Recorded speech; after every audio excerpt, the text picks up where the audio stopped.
সকালবেলা মেয়ের টিফিনটা আগে গুছিয়ে দিচ্ছি। ও আজকে একটু সুজির পোলাও, ওই উপমা টাইপের, ওটা নিয়ে যেতে চেয়েছিল, তাই সেটা বানিয়ে দিলাম। কোনো ভেজিটেবলস দিইনি, কারণ ভেজিটেবলস দিলে খেতে চায় না, আলু দিয়েই বানিয়ে দিলাম। নমস্কার বন্ধুরা, কেমন আছো তোমরা? জয়ীর সংসারে একটি নতুন ব্লগে তোমাদের স্বাগত। আশা করি তোমরা ভালো আছো, আমিও ভালো আছি। আজকে এখন ঘড়িতে বাজে সকাল 8:45, মেয়ে স্কুলে রওনা দিয়ে দিয়েছে। আমি বসে গেছি আমার রোজকার কাজে, এই যে সবজি কাটতে। আর সবজি কাটতে কাটতেই তোমাদের সঙ্গে ব্লগটা স্টার্ট করছি।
সবজি কাটা কমপ্লিট হয়ে গেছে। এখন কড়াইটা চাপিয়ে দিয়েছি গ্যাসের ওভেনে।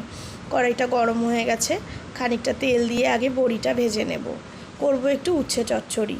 উচ্ছে চচ্চড়িতে একটু বড়ি দিলে খেতে বেশ ভালো হয় দেখবে, তাই বড়িটাকে আগে ভেজে নিচ্ছি। আরেকদিকে সয়াবিনটা চাপিয়ে দেব, কারণ তাড়াহুড়ো করে না করলে দুটো রান্না একসাথে কমপ্লিট হবে না। আলু আর উচ্ছেটা দিয়ে নিয়েছি। আজকে রাঁধুনি ফোড়ন না দিয়ে একটু ফোড়নে 5 ফোড়ন দিয়েছি, আর একটু নুন দিয়ে নিলাম। এবার ভালো করে নাড়াচাড়া করে একটু ঢাকা দিয়ে নেব। ওদিকে দেখো সয়াবিনটা সিদ্ধ করতে বসিয়ে দিয়েছি। একদিকে সয়াবিনটা সিদ্ধ হচ্ছে, আর একদিকে আমি উচ্ছে চচ্চড়ির আলু আর উচ্ছেটাকে আগে ভালো করে ভেজে নিচ্ছি। আগে মোটেই মেয়ে উচ্ছে খেতে চাইতো না জানো, কিন্তু উচ্ছে চচ্চড়ি বা উচ্ছে আলু সমস্ত কিছু দিয়ে, বড়ি দিয়ে, দুধ দিয়ে এই রেসিপিগুলো করলে এখন দেখি একটু খায়। কারণ বাচ্চাদেরও তো একটু তেতো খাওয়ার দরকার বলো। তাই আমি এইভাবে নানা রকমভাবে করে করে উচ্ছে আলু ভাজা, উচ্ছে আলু সিদ্ধ, বিভিন্ন রকম রেসিপি করে করে ওকে খাইয়ে খাইয়ে না উচ্ছেটা এখন একটু ধাতস্থ করেছি।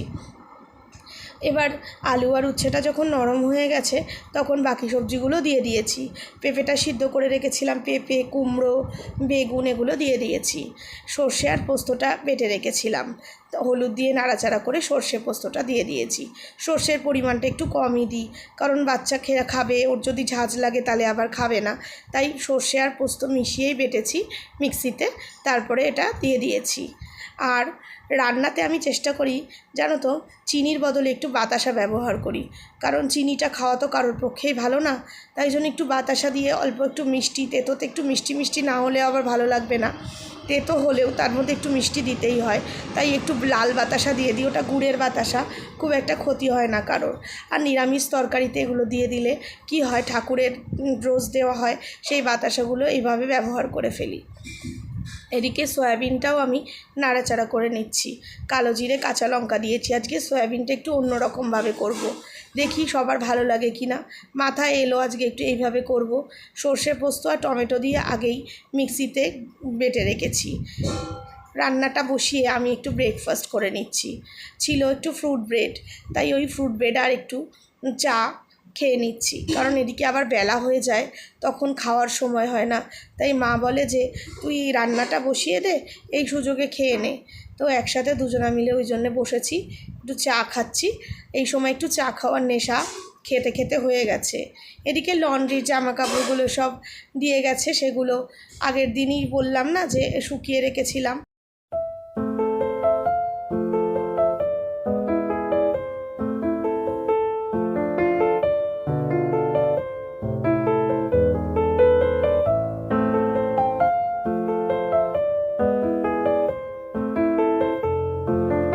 সমস্ত কাজ কমপ্লিট হয়ে গেছে। এখন স্নান করে নিলাম আরেকবার।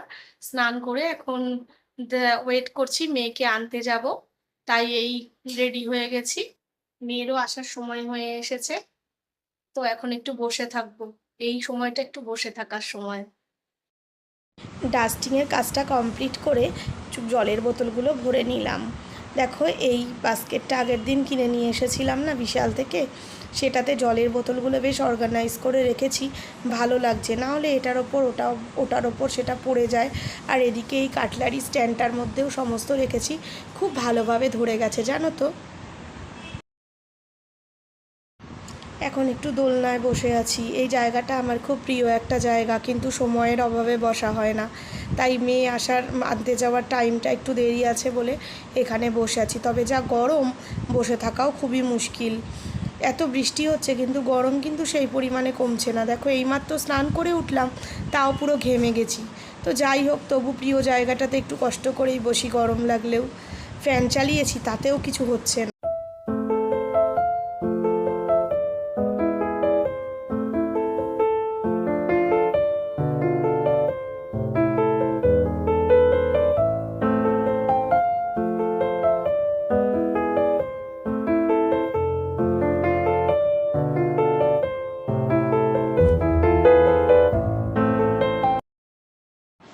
মেয়েকে নিয়ে এসে ফ্রেশ করিয়ে দিয়ে এবার আমরা লাঞ্চ করতে বসে গেছি।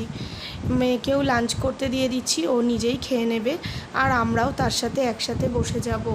তাই এখন লাঞ্চটা আমরা গুছিয়ে নিয়ে নিচ্ছি, কারণ গিয়ে বসে বসে যেহেতু একটু টিভি দেখবো বলছিলাম না, তাই সব কিছু একদম গুছিয়ে নিয়ে চলে যাই। তাহলে আর বারবার করে ডাইনিং রুমে উঠে আসতে হয় না।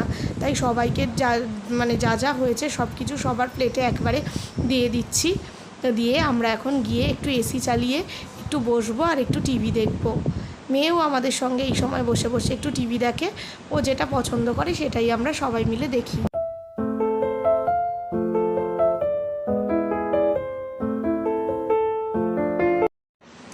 মেয়েকে পড়তে বসিয়েছি, মেয়ে পড়াশুনো করছে, ওকে লিখতে দিয়েছি। আমি বসে আছি। এই সুযোগে কি করলাম জানো তো, একটা কাজ করে নিলাম, একটু নেল পলিশ পরে নিলাম।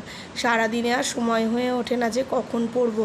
পরতে সময় হলেও সেটা আবার শুকাতে অনেকটা সময় লাগে বলে আর জানো তো, পরে চটপট উঠে গিয়ে কাজ করতে লাগলে নেল পলিশটা ঘেটে গেলে তখন আরও বাজে লাগে। বাবা তার থেকে পরবো না, তাই এখন একটু সময় পেয়েছি বলে এখন একটু পরে নিলাম নেল পলিশটা।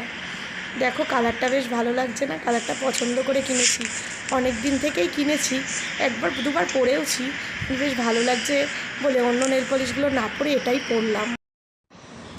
অভি অফিস থেকে এসেছে, ওর এখন একটু খিদে পেয়েছে বলছে, তাই জন্য আমি একটু বানাচ্ছি বেসন দিয়ে। একটু আলু গোল গোল করে কেটে ওটা একটু জলের মধ্যে হালকা করে সিদ্ধ করে নিয়ে, ওই আলুর ফুলুরি টাইপের।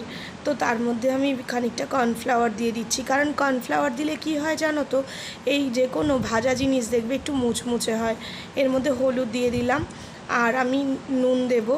লঙ্কার গুঁড়োটা আমি অ্যাভয়েড করছি, কারণ হচ্ছে আমার মেয়েও যেহেতু একটা দুটো খাবে। একটু খাবার সোডা দিয়ে নিচ্ছি। কর্নফ্লাওয়ার আর খাবার সোডা দুটোই যদি দেওয়া যায় তাহলে বেশ মুচমুচে হবে ভাজাটা। এবার জল অ্যাড করে দিচ্ছি। জল দিয়ে ব্যাটারটাকে ভালো করে রেডি করে নেব। যত ভালো এই ব্যাটারটা রেডি হবে তত কিন্তু এই ভাজাটা, যে কোনো ভাজাই তুমি বেগুনি বলো বা আলু দিয়ে এরকম বলো বা পকোড়া বলো, সেগুলো বেশ মুচমুচে হয়। তাই সেটা এখন রেডি করে নিচ্ছি। এবার আমি একটা টিস্যু নিয়ে নিলাম, কারণ আমি ভাজাগুলো ভেজে যে বাটিটায় তুলবো তার মধ্যে 2-4টে টিস্যু যদি দিয়ে দিই তাহলে তেলটা কিছুটা অ্যাবজর্ব হয়ে যাবে। আর এদিকে আমি আলুটাও সিদ্ধ করে তুলে রেখেছি। দেখো আমার ব্যাটারটা পুরো রেডি হয়ে গেছে। এবার ভাজাগুলো আমি একটা একটা করে ভেজে নেব। এরম তেলও গরম হয়ে গেছে, এবার আমি একটা একটা করে ভাজা ভেজে নিচ্ছি। এরমভাবে আমি সমস্ত আলুগুলো এর মধ্যে বেসনে দিয়ে দিয়েছি, সমস্ত ভাজাটা এইভাবে ভেজে নেব। আজকের ভিডিওটা এই অবধিই থাকলো। তোমাদের ভালো লাগলে তোমরা লাইক করো, শেয়ার করো, কমেন্টস করো। যারা সাবস্ক্রাইব করোনি তারা সাবস্ক্রাইব করো। তোমরা ভালো থেকো, সুস্থ থেকো, সাবধানে থেকো। আরেকটা ভিডিও নিয়ে তোমাদের সঙ্গে দেখা হবে। আজকের মতন টাটা।